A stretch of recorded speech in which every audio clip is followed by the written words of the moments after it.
Welcome to another episode of eThekwini News in 60 seconds, your weekly roundup of municipal news that matters.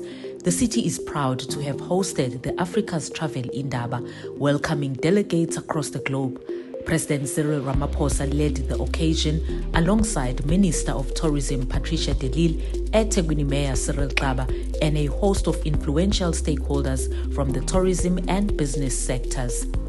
Mark your calendars for Articulate Africa, taking place from the 18th to the 20th of May 2026 at the Durban Exhibition Centre.